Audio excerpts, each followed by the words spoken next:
These are supposed to be some of the most verified images of giants. People who do meditation for 60 days will lengthen their telomeres. Soon we'll get results, and we'll let you know right here on Beyond Belief. Things seem to be changing in the field of ufology. It's going to be a bumpy ride. That's priceless. Isn't that amazing? Tesla wanted free energy, and look what happened to him. Plenty of evidence to show that they're real. The real question is how and why. There were Egyptian hieroglyphs out in the outback of Australia. In Australia. What are the possibilities? Mars was inhabited, and these were built. We almost can't duplicate today. These are amazing topics.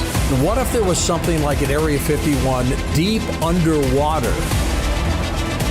They were killed by some animal. Believe me, we're just getting started. I'm George Norrie, and we here at Gaia are committed to revealing the truth.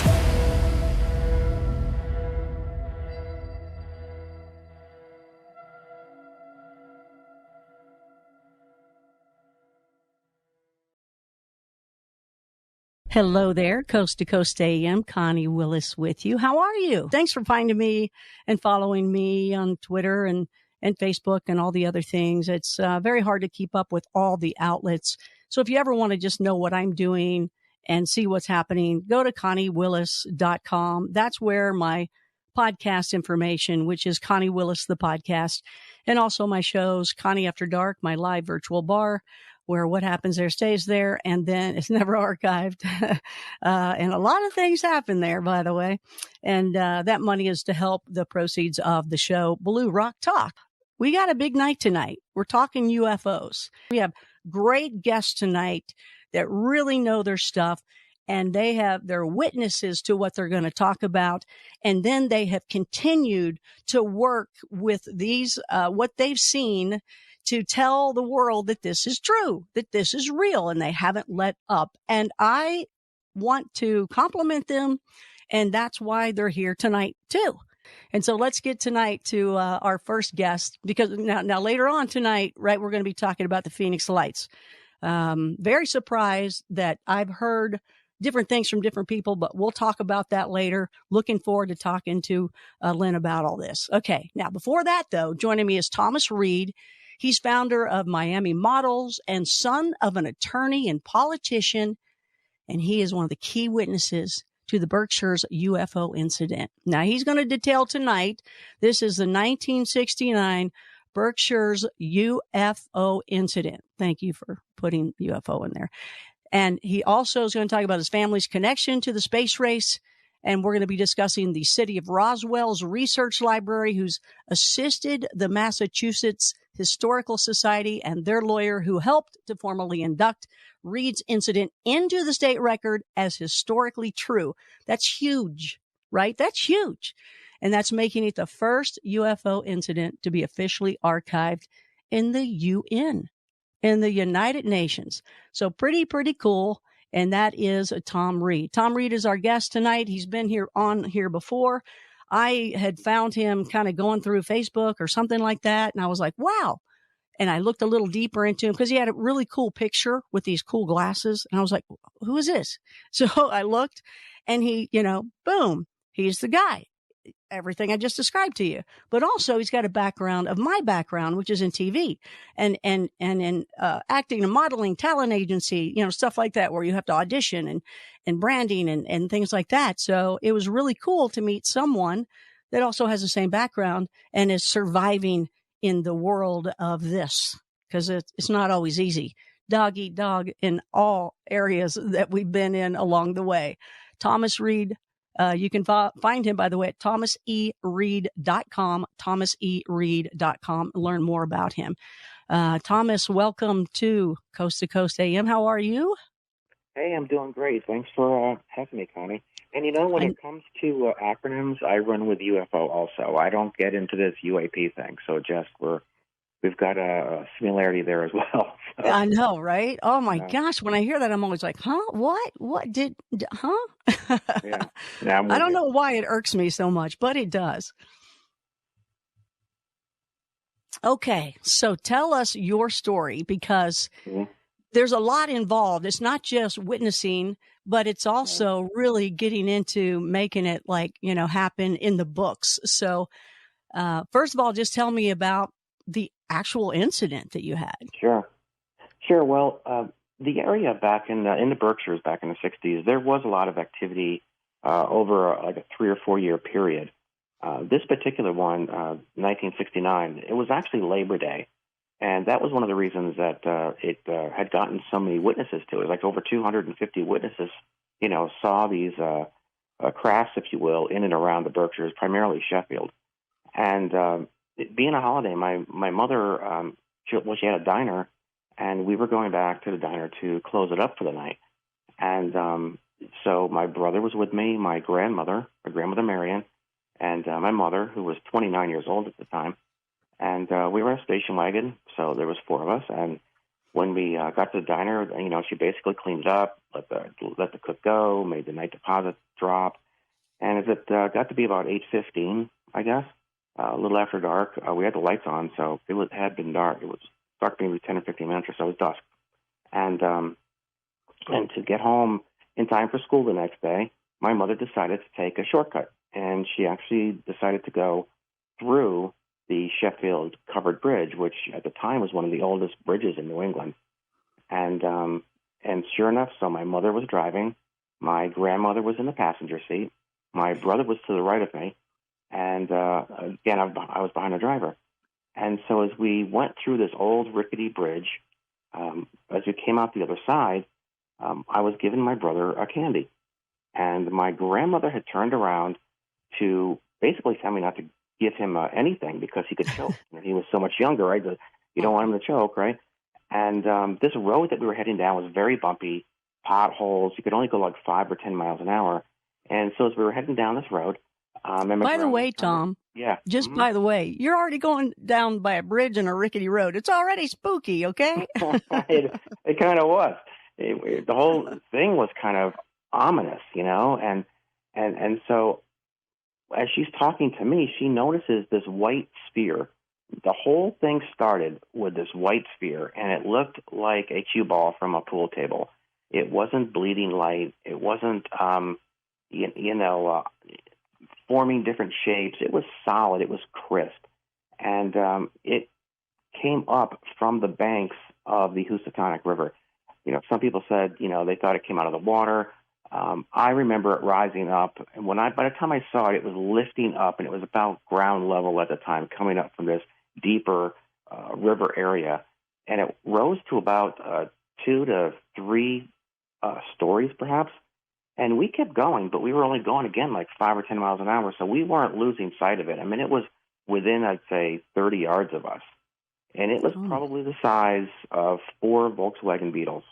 That's how I remember. We had a Beetle too, so it had to be at least 4 times that size, and it was dead quiet. As it rose up, again, we were clear view of all of us. It was a hot night. The windows in the car were open, and we didn't have air conditioning. And my brother and I were, staring at this thing as my grandmother was. My mom was still driving, but she's trying to look at it as well. And she went to find a spot to pull over. And as we were heading down the road now, the thing rose up, probably even a little bit higher, and then it shot these 2 rods into the water. So for a moment or two, it looked like an ice cream cone. You know how it comes to a point? Yeah, and yeah. So these rods just shot into the water. And I remember that because, as a kid, I kind of remember or I relate things. When I see things, I'm like, yeah, that's what it looked like, that kind of thing. And so, yeah, it very much looked like an ice cream cone. And that lasted maybe, I'm going to guess, 10 to 30 seconds or so. And then they retracted into it out of the bottom. And then it continued to go in the direction we were going, but what's now a cornfield. So it went behind this line of trees in the same direction we're going in, but we lost sight of it. And when I say gave out like a glow or a sheen or something, it was like a 2-watt bulb. It wasn't super bright, but it was definitely bright enough that you could see it clearly. And so at that point, my brother is trying to also see it because he's kind of blocked by us, and he ended up looking at the right side of the car, and he had seen what looked like an orange sphere, very similar in its structure, how it was crisp and tightly together. So we kind of split those, so one was at 9 o'clock and the orange one was probably at 3 o'clock. And we kind of split those. That one never rose. It stayed near the water. It was much smaller. It had a roll to it. There was something going on with it. But we split them and continued down this road. And there was an area near a telephone pole where utility trucks would stop back in the day. When you said you would split them, what did you mean by that when you said we Well, there was split one. them? Yeah, it was one on our left and one on our right. So we just kind of went right between them. Oh, So okay. So the one on the left was probably 30 to 40 yards away from us. The one on the right was more like 60 or 80 yards away from us, almost probably a football field away from us. But we did cut. We were right between them. So, so one would have been at, to like 9 o'clock, and the other would have been about 3 o'clock. So we kind of cut them, went down this dirt road near this little rest area, if you will, near a telephone pole, and that's where there was a clearing to the left. So my mother originally had thought that we were going to stop there and we were going to be able to see this big white sphere again. And like I said, there was a lot of activity back in the day. I mean, people were seeing things all the time. So we weren't a novice to seeing things in the area any more than anyone else was. But this was one of the times that this was close to us. So, we weren't scared. We weren't leaving. We weren't like going in the opposite direction. I mean, it was right there. We wanted to see it. We wanted to get a close-up look at what this was. So you were fascinated at this point, and hey, let's go check it out. Let's see it. Yeah, I would say, because back in the day when you see something like that and you're telling your friends and you're mentioning it in the restaurant or diner, if you will, people are mocking you and making fun. So you're like, now everyone's in the car, we're Right. all seeing it together. What is this friggin' thing, right? That was kind of the attitude about it. And at that point, my mother looked over the field, and that is when we saw what looked very much like a giant turtle shell hovering about 3 stories up. The top of it had like a pattern to it, I say a turtle shell because it looked like it had, it had lines, and the side of it looked very much like a snake skin. It almost looked alive. It had that eerie, alive feeling to it. And there was no landing gear. There were no windows. There was no light that I remember really coming out the bottom of it. The light that we saw really came from the shell itself, as if it was given out some type of a sheen. And the top right of it, facing the front of our car, if you will, was quite a ways away. It was probably 100 yards away or so, but it was also about 100 yards in size. And this thing was massive, and it just looked, again, really like if you took 2 turtle shells and, put them together. I mean, it looked that simple and that it didn't have anything high tech to it. It didn't look like it, like you'd see online or anything. It just looked like, Sounds like a nut now when you put the 2 turtle Yeah, shells together. Yeah, That's kind of like a nut. weird, almost like a rock, right? It had that kind of a weird feel to it, and it just hovered there. And at that point, what we felt was it was like being deep underwater. My mother used to use the term that it felt tight. Her chest felt tight, almost like being wrapped in saran wrap or something. Like it was becoming hard to breathe. I remember hearing this tapping sound, like stones hitting underneath the fender wall of the car, but we weren't moving anymore. We had stopped, and it was this ting, ting, ting. That's kind of what I remember. And we're looking out the window. We're trying to see if it's moving. It just sat there, nothing. Just this weird vibe came over us, and there was this like a flash of light, and then everything in the car was, we could see everything, the radio knobs, the back of my mother's hair, everything in the car lit up, but it wasn't like a dome light, but it was super bright, but nothing bothered our eyes. And we all just kind of were like placid, I guess. We were just kind of like looking at each other, and then bang, there was a eruption of kadias and crickets and frogs, and it was like life just came back again, like it had just erupted in this, all at once, right? Because it was like this, we had been in like this vacuum of silence, if you will, and then that vacuum left, and then everything came back to life. Tonight we are talking UFOs, and we've got Thomas E. Reed with us. like to be called Tom Reed. But if you'd like to find him, go to Thomas E. Reed, and you're going to learn a whole lot of things. And that's Thomas.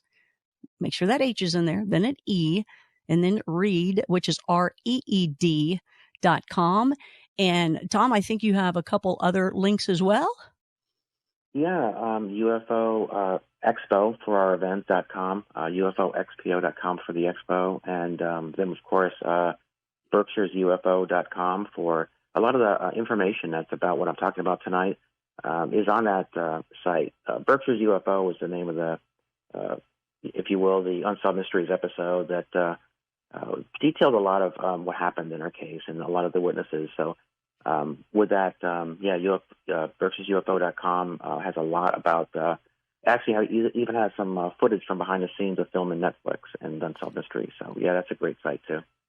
Now, before we get back to the story, I just want to ask you because, being in the biz as well, how was it when you were on Unsolved Mysteries and they were showing your story? Did they depict it correctly? I think they did a pretty good job with respect to the flight path that it took and the witnesses. Because at that point, too, back in the 60s, I mean, there were a lot of things that you can't fit it all into one little episode of Netflix, right? So, but there were, the DJ, if you will, who ran WSBS Radio, Tom J., he was actually asked to go back to the station and go on the air and cut into the reel-to-reel to ask people for help spotting this thing.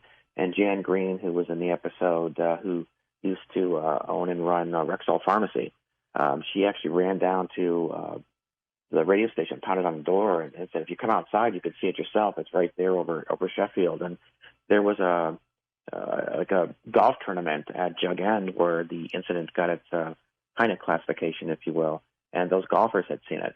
And a lot of the people that were playing golf at Jug End, they had call back into the station too. So a lot of these sightings that were being recorded by people or seen by individuals in the area, and again, it was a lot of people with others who didn't normally hang with those people, because it was Labor Day, it was a holiday, so there were events going on. So it wasn't like one family saw this and one family saw that. There were groups of 10, 20, 40 people at one time that were seeing us together, and they were all calling into the radio station. And the next I like morning, that. Yeah, that's kind of what I like that because, yeah, and you know what? It's because a lot of those people would never, ever have either, ever admitted to seeing something or would probably never have believed in it. And then they get to see it. All the different groups of people get to see it. And then it's like, all right, now that we got more believers, right? Yeah, pretty much. That's kind of what it was. Yeah, that's kind of why it got the attention that it did. I mean, it's a fairly small town, but it, was seen by 5 or 6. It started in Connecticut. It went all the way to Pittsfield, and then went through Lenox and Stockbridge near Tanglewood, where Arlo Guthrie, used to be. Alice's Restaurant was up there. They went through the town that Story Musgrave used to live in. He actually he didn't live far from me, Story Musgrave, the astronaut. And so then it came down through Great Barrington and went by Lake Mansfield, where Melanie Kirchdorfer saw it, who was in Unsolved Mysteries. She used to come into our restaurant and order these grilled cheese sandwiches with onions. I mean, that was her thing. And, what was the name of your family restaurant? Oh, it was the Village Green. The Village Green. It's still there today, actually. It's under Roberto's. It's a pizza house. Great pizza, by the way, if you're ever up that way. Yeah, Robbie runs it. Call la and order your pizza tonight. Yeah, so it was kind of one of those things that, the topic itself had kind of divided the community, and this particular night kind of brought it all together. But it was so barbaric and harsh, like I was trying to say earlier, it wasn't like what a lot of other people experience. I mean, it did look very solid and simple, and like I said, a turtle shell, and there was this weird vibe and the way it affected, everything around us and how we felt, and kind of muted, like I said, like being pushed to the deep end of a swimming pool, and then these echoing sounds, and it was kind of spooky, like you said earlier. Even the bridge, right, was kind of spooky in its own way, I guess. I go back there now, and I do get there is a haunting feel when I'm there. When I walk. Usually, down the road. Bridges always have the woman in white that walks by. There's always something like that. So maybe there's make it a little bit nicer if I walk down there as like a woman with a light. I'm like, oh my God, thank you. Because it does. There really isn't much light down there. It's dark. It's rustic. It doesn't look much different than it did the day it happened. I go back down there and it's quite reminiscent. Did you have more to add to the story when we had to take a break to finish it out? Yeah. Okay, please go from there. Yeah, please. So again, this is when I say when I came to, like I said, we sometimes think that the three objects were communicating with each other, and that's why our brains felt the way that we did. We've always tried to rationalize it and try to make sense of it. But when I came to, after that eruption of crickets and cadians and everything, I just remember sliding off something I was sitting on. I don't really know what it was. I don't remember looking back at it. And my left arm was squeezed very, very hard. I remember the lights were like I said, the walls met the ceiling. It was like a singular light, and then a space, a light, a space, a light, a space. And it so what I hear me, you saying is that you were taken, and you're talking about the inside of the ship. No, I don't think it was inside the ship. Nope. No, I don't, because where I was much bigger than the craft that we saw. Oh. And where this empty area was, I say it looked like an airplane hangar because my mother used to be a pilot too. My mother used to fly. But you were somewhere. Okay, I got you. Yeah, no, I was. Okay. I have no idea where I was exactly. This is why I want to describe in detail where I was, because maybe someone else listening has an idea. Yeah, please. Yes. So the floor was hard, almost. I would like to say like an asphalt or a concrete, but I don't know for sure. But it wasn't anything. It certainly wasn't wood or carpet. And the area itself was open. Like I didn't see anything in there, but there was enough light that I could see that it was empty. I don't know what the ceiling looked like. But at this point, this was, like I said, as big as an airplane hangar. And I was grabbed by my left arm, right around where the muscle is, my left arm, pushed out this door where there was a light. I was taken down a hallway. The hallway had tall white walls, very narrow hallway. And at the end, it either went left or right. And I was taken to the left and then into a right, which was another area which was much smaller. And there was a table, and there was a glass, like a wall made of, reminded me of glass brick. When you're a kid, you had those glass brick. So almost like an MRI room. And there was a pocket to the left where you could, again, go out somewhere, and then a pocket to the right where you could also, seem to exit that area. And I'd say this room was probably 30 by 30. And again, I was sitting on a table that reminded me a lot of an autopsy table because it had one hole in the middle. I was just staring at this glass area, what looked like glass. I'm not saying it was glass. I don't know what it was. And then, you were by yourself, not your family around? Yeah, I was by myself. And no clothes or clothes? Do you have clothes on? I was dressed. At this point, I was.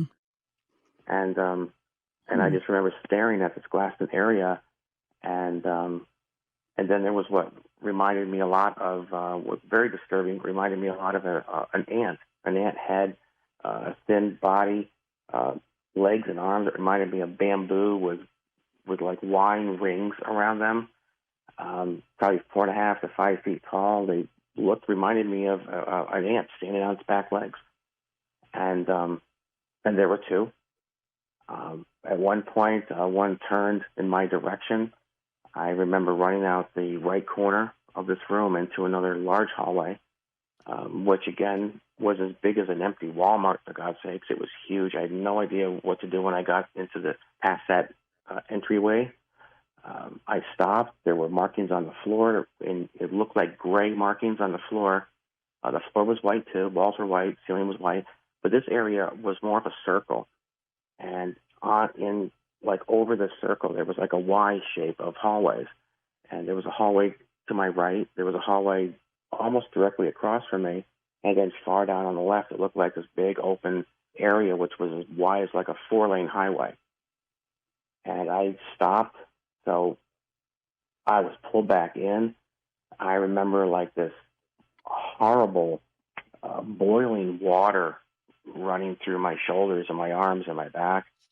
I was put down on this the table that I was sitting on earlier when I was facing that glassed in area. A cage like came over me. It separated into two. One kind of went over my body, but I was still able. I could have slid out, I guess. It wasn't really tight against my body. And then the second part went over that one. So this cage broke into two pieces, and then one came over me, and the other one came over that. And there were these holes in the side of it.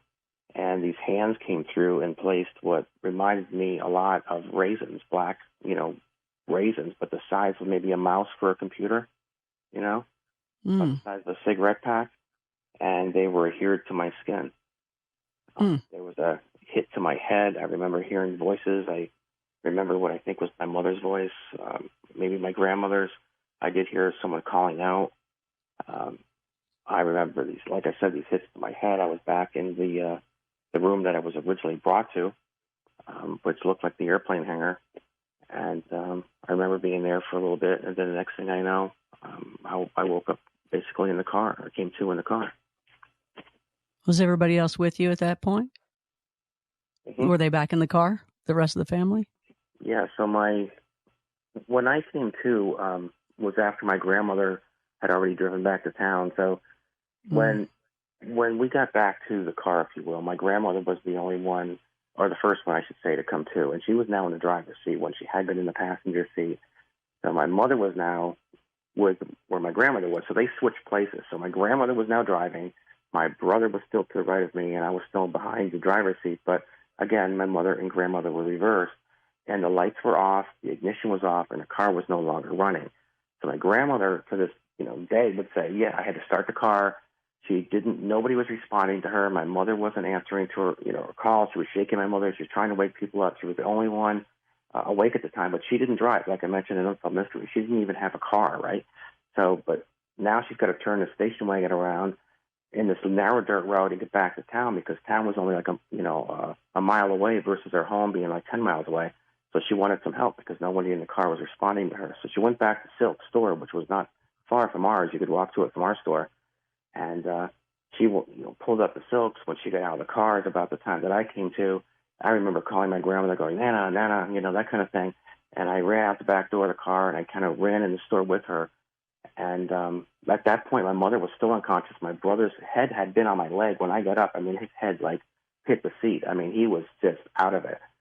And so when she went in to ask for help, but she never really asked him for anything. When we went in, she just kind of walked straight to the back of the store. I was trying to grab her arm and stuff and pull her, but she had walked behind these bikes and strollers and things that were for sale in there. It was like an old convenience store type of thing that sold a little bit of everything, general store. And so I'm still pulling her arm, and the owner of Silk Store came over to us and, are you okay? And she never really said much because the paramedics never showed up. He never actually called the police, but if he had, we would have known that the police were already dispatched and that the chief of police, Galata, and his son, Eddie Galata, were already out looking for this thing that had landed in the fields. And that came from Tom J. leaving his home. He was a ham radio operator, had gone back to the radio station, opened up the lines for the AM station at the time. It was WSBS AM, and had said, people please call the station. Let us know where this thing is. And they identified it over Sheffield, which is one of the reasons that when Unsolved Mysteries showed the police officer opening up the book saying, we don't see any reports from that day. Well, there wasn't any reports from Great Barrington because the craft was seen and the reports came to Sheffield. That's why you'll see Eddie Galata in Unsolved Mysteries pointing up above the doorway saying, well, that was my father. He's the son of the chief of police from Sheffield. And he and his father had actually been dispatched to go look for this thing in the fields around the town of Sheffield. And so with that said, the next morning we went home. The next morning we went back to open up our diner, the Village on the Green. And in doing so, we turned on the radio and sure enough, there was so-and-so that we knew from the area and other people were eating. Like, that's my sister or that's my brother. And it kind of brought people together. It didn't really divide people at that point. I think people wanted to know they weren't alone, that they had seen something that, really troubled them earlier too. And now they were validated, by all these other people, being part of what they were years prior. Did the other members of your family have stories like you later when you all got to talk about it? Or, because like you remembered a lot. Most people don't even remember anything. So how did that go with other people you met in your family? My brother remembers a lot of attention being brought to his club foot. He had a brace on his leg, and his heel didn't hit the ground far enough. So he remembers attention to that. My grandmother remembers something very personal to her, that she didn't like to talk about. I respect that. Yeah. My mother, she had been having sightings, if you will, or encounters since she was 15 years old. And so my mother was very, very understanding. Our family really kind of came together. I would say that, this was kind of a generational type of thing. Yeah. Because my mother was very overly supportive. Like, we didn't even know why that, when we told her what happened originally back, when she wasn't involved, in a sighting that my brother and I had, she knew, and one of the things I'll tell you, though, a lot of the time I'll say that I wasn't really scared or bothered by it, but I must have been, because at one point I was sleeping with a fork. And did you have the lights on? Usually there's like lights on for the next 2 weeks when you fall asleep. Well, my mother moved our room, where we were right over the kitchen, and in this we had a horse farm, in Sheffield. And these older houses, they used to have a grate where you could let the heat in for the upstairs, opened up in the floor, and the heat went up. And so she could hear us up there. It is Coast to Coast AM. Connie Willis here with you. How are you tonight? Still have more story to hear from or encounter. I don't want to say story because it's not a story. It is an encounter. But I think that's just a common thing that sometimes we do. And sometimes I obviously do that too. So joining me tonight is Thomas Reed. He's done a whole lot of other things too. Founder of Miami Models and the son of an attorney and politician. And if you go to his website, you're going to learn a lot more about him. Thomas E. Reed. Thomas E. and then Reed is REED.com. And you'll learn all about him, and you can get to all the other pieces of information he's got, because he's got a lot going on. In fact, before we get back to the story, if you don't mind, Thomas, can you tell us about, you got like a big expo thing going on? Yeah, I was asked to move my UFO Expo, which I used to hold in St. Augustine, Florida, to Roswell to help, I guess, revamp, some of the, the shops and that kind of thing that were affected by COVID and so on and so forth, like a lot of, shop owners were, and kind of bring back some life to the town a little bit and something that would complement their 4th of July festival. So, yeah, I moved my UFO Expo, which is I've got Ben Hansen at my bar, Travis Walton, James Fox, UFO Man, the podcast will be there, Tori, and the Roswell Daily Record, even Barbara Beck herself, the owner, is going to speak on behalf of the 1947 crash, and Tracy Torme, Daryl Sims, Kim Carlsberg, Steve Bassett, Mark D'Antonio. We're also having we're screening some films, one from James Fox and Melissa Tittle from Travel Channel. And so we're kind of putting 3 or 4 different events together under one roof at the same time, to kind of like a film fest and speakers and tracks and that kind of thing. And we're going to be showing films off the back patio of the convention center onto old classic milk trucks. And so it's going to have like a Vogue feel to it. So I think it's going to be something different, for the community. And but it looks like it's going to be a lot of fun. Tickets are doing well. And so we're excited about it, and we're excited to be, part of it. But honestly, yeah. I mean, it's quite an honor to be able to package something like that together and offer it to the city and have them be have it be so well received. So it's, we're excited. That's pretty cool. Congratulations with that. Thank you. Now, time flies, as you've noticed. Time flies when you're here. I do see that. So I'm trying to really get in touch and tell you exactly what it felt like to be there and everything. But I do. Yeah. There were some medical things that happened, and I thought maybe I'd start with that. If that's I want to make sure you get out everything, and I also want to make sure you talk about the space race and how cool, the big, very unique part of it is. But take it at your pace. But remember, the pace is a flash that goes by on Coast to Coast. I got it. All right, so I'm ready where you are. I can just pick up with the medical stuff, but I think Ready? 3, 2, 1. Action. Go. okay. I'm okay. So to give you an idea of what happened with my family, one of the things and why I was on, Fox Primetime with Jesse Waters, we were talking about the effects that individuals have when they have a close encounter, and I have a very, very odd eye issue. Both my eyes are in terrible shape, and my brother and I are like the only ones in our family who not only went bald, in our 20s, but we have this odd eye issue. Now, if I tell you it's a lazy eye, you're going to go, "Oh, I know what that is." When your eye, moves around and doesn't look like you're facing the right direction. That's not it. Actually, what it is I can barely see to read a credit card. So I'll go get a prescription, and when I get my test, they'll be like, "Okay, well, you've got 20, 10 in this eye, whatever it is, stigmatism, whatever."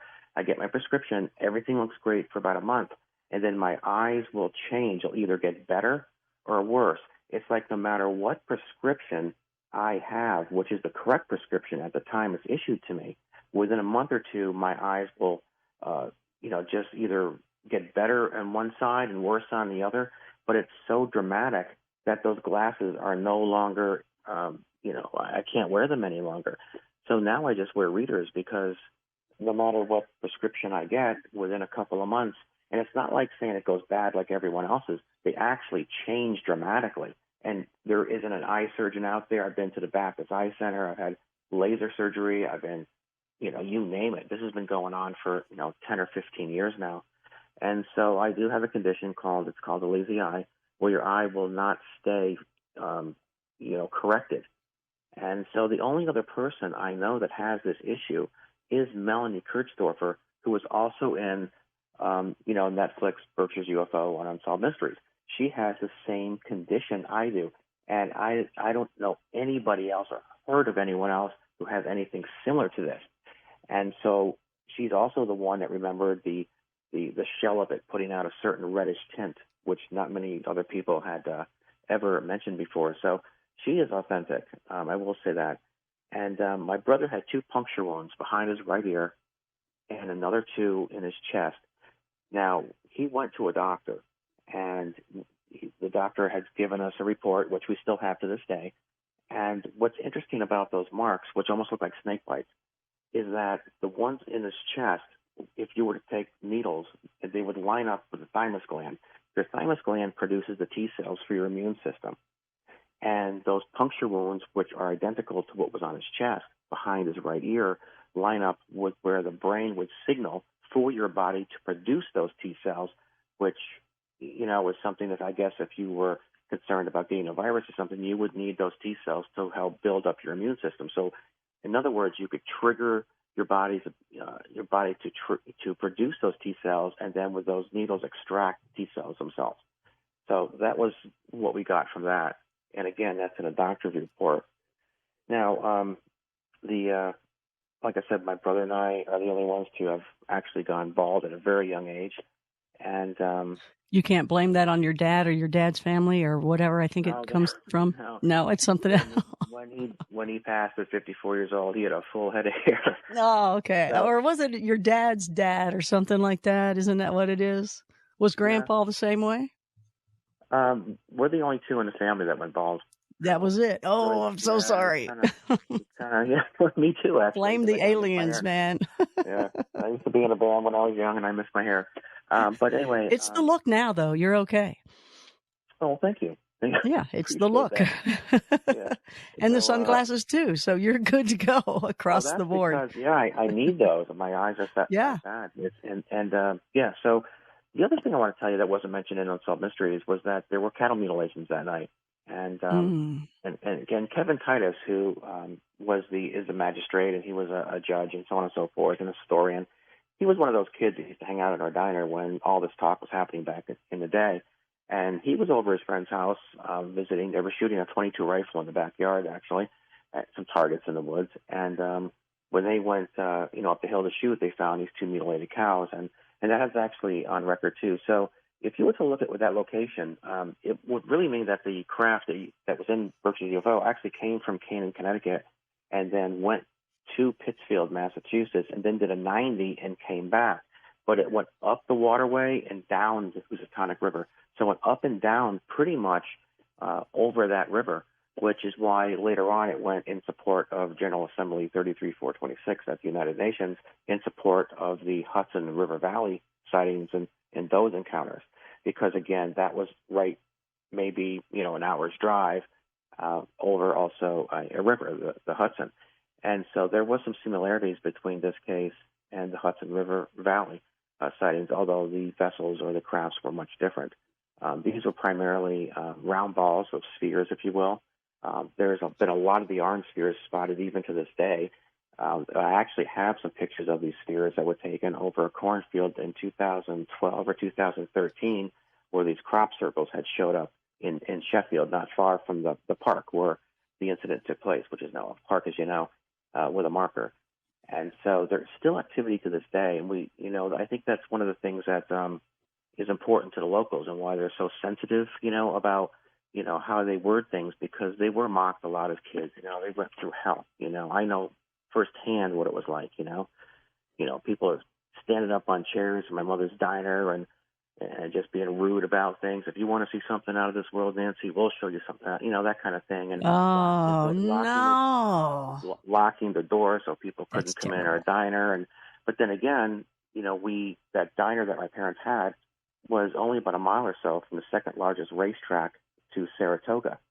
And so if you wanted to bet, or you were working for one of these manufacturing facilities like General Electric or Sprague Electric, which manufactured the Goodwill message that was left on the moon by Buzz Aldrin, 6 weeks after the September 1st sighting, those people were coming in from New York or Hartford or Albany, New York, and they were working in the Berkshires at the time, which was primarily an area, that was more agricultural, was, corn and that kind of thing. And so there was a big dynamic between those who would go to the track and lay down some money on a horse and those who wouldn't, And one of the things about our diner that I should mention, because I know I'm probably running out of time, is that, the school buses didn't go to each individual home. They would go to corners, and the parents would all be out milking, cows and that kind of thing. And then, the wife back in the day usually didn't work, and she would take the children to the corner to get the bus. But instead of doing that and having to wait, in this February snow, if you will, they would just bring all the kids to the diner, my mother's restaurant. And back in the day, you would run a tab. My mother would say, so-and-so had this for dinner, or, so-and-so had that for whatever. And at the end of the week, they would pay it off. Well, so all the kids, and again, Judge Kevin Titus, he was one of those kids that would eat in our diner, who later became a judge who sealed the governor's citation and was also the one who saw the cattle mutilations. So these kids that came to the diner, and, we had the jukebox. My mother would give them quarters, and they could listen to rock and roll and that kind of thing, because back in the Berkshires, too, it wasn't like you had the radio station in the area. WSBS was just pretty much an AM station who ran some music, too. But if you wanted to listen to the Stones or Creedence or whatever, you either went to the bowling alley or you went to our diner and you threw a quarter or two in the jukebox. And so with all these kids, my mother was like a surrogate parent to them. And so they grew up to be bankers and lawyers and judges and historians. And so when this did go to a vote, through the census, if you will, to the city or the state, to see if it was significant enough to be deemed historically true in itself, some of them played a part in getting this pushed through and getting this inducted. So it was kind of like these kids that rode these little banana seat bikes in the day and were being picked on by a lot of the locals and had a tough time as a child. Together, they kind of came together, and as a group, they made history. They never wavered, and they made history together. And that's kind of the feel for this. If you were to go into that community, that's kind of what they respond to. We finally have some validation. This case was deemed historically true by state government, and went to the United Nations. And unfortunately, my father, who's is a friend and someone who worked at a neighboring law firm. He was actually my father's lawyer, Robert Bletchman. Unknown to us back in the day, he was actually the public relations director for MUFON. And he approached my father to see if he would allow Robert to mention this at the United Nations in support of General Assembly 33426. And my father, of course, he was out of office now. He had been in for 2 terms, and so he gave Robert Bletchman the okay to do it, to talk about it. But he did actually legally retain him. It was a $500 check at the time. It was back in 1992. But it was just enough to make it legal so that, there was something, formal, if you will, so he couldn't, say too much, get into too much detail, but at least say that, this happened, and, the connections to the space race and that kind of thing, and how we do feel that what happened in the Hudson River could very well be connected to what happened in the Housatonic, 10 years earlier. And so, with that, Robert mentioned the Reed family incident, and on October 2nd, and on the anniversary of that date, my father was killed. And out of respect for my father for advocating the incident, the community, historical society, and Charles D. Baker, and the lieutenant governor, and a few others got together, and they decided to see what they could do to pay things forward to my father. And that was actually a marker at first, and it was a citation on it, and then after another meeting with the historical society, they had decided to do something further with it. So many people had written letters now and said, "I remember that," and they found the old, a lot of the old police statements, not really police records, but when there's a fight at the diner, because, like I said, these fights would break out over the topic, and my family. And so when you have those statements or what have you, now you've got a paper trail. So you have a paper trail to say, yes, this did take place in the diner. It did go out on WSBS, which broadcast it. Tom J. did leave and open up the phone lines and ask for help. People were dispatched to go look for this thing. And it actually divided the community in a way that, some believed it and some didn't, and there were fights and that kind of thing. But at that time, that Labor Day incident, 1969, that one kind of put a bow around it, and everybody kind of came together to some degree and said, yeah, we're sorry we treated you that way, or we're sorry, that we, disrupted your, they would come in with manure on their shoes and stuff. It got to be that and clear the place out. I mean, they were not nice to my family. But after that 1969 incident, it corrected a lot of that. People kind of came together again and said, hey, I'm sorry we picked on you, because we were outsiders to begin with. We had moved there from New York. And my mother actually went to school with Marion Hartley and was friends with the Ginger, Tina Louise from Gilligan's Island. We moved from that Westport area to the Berkshires. And so we were kind of, we didn't really fit in there at first anyway. So we were easy targets for everybody, and so it was very, very hard. New Yorkers, yeah, come on. Yeah, it was hard for my family. And so with that, it was even, we didn't expect the Historical Society to go to those lengths for us either. But they couldn't deny that our incident had altered the natural progression of the community. And because of the paper trail and because I passed my polygraph test, I actually took it at the Department of Defense Polygraph Institute, at Advanced Polygraph, and passed that with a 99.1%.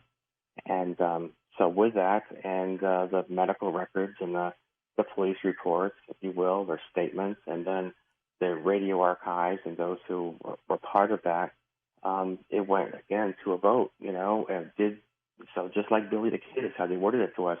Just like Billy the Kid, he altered the railroad. So if you altered the natural progression of the community in some significant way, the event as a whole was true. And that's how it got its induction into state as being a historically true event.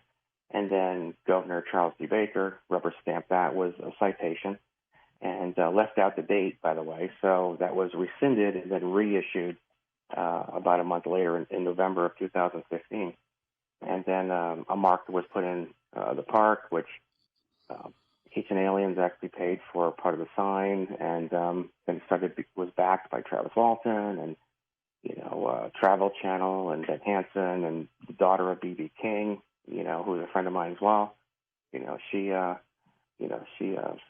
has a bench there, and then the family of Steve Ray Vaughan also is involved in sponsoring the park, and so Mike Barra, So it became like this little, sponsored area. But for me, it's really about my dad. It's about how he advocated this and what he went through to get this mentioned at the UN and what happened to him. But at the same time, my family had this judgment-free little diner. And so this park really became an extension of my family's diner. The Roswell Research Library, during the time that the historians were looking for material to put forth for the census to vote on this thing to see if it was, worthy of being inducted into state as a true event, they had needed someone to validate documents. They were looking for source documentation, and so they hired they didn't actually hire the Kessler law firm got involved and went to Roswell and actually went through their records and looked at some of the documents in question, so to kind of utilize the research library in Roswell to help this event get inducted. And in doing so, Debbie Auerman, who was the director of the Historical Society, was actually interviewed by the Roswell Daily Record. And so there is a connection there with the record and the research library and the state of Massachusetts or the Commonwealth of Massachusetts getting this thing inducted. So that was kind of different, too. And the other thing I wanted to mention that a lot of people don't realize this, but NASA used to be based in Boston.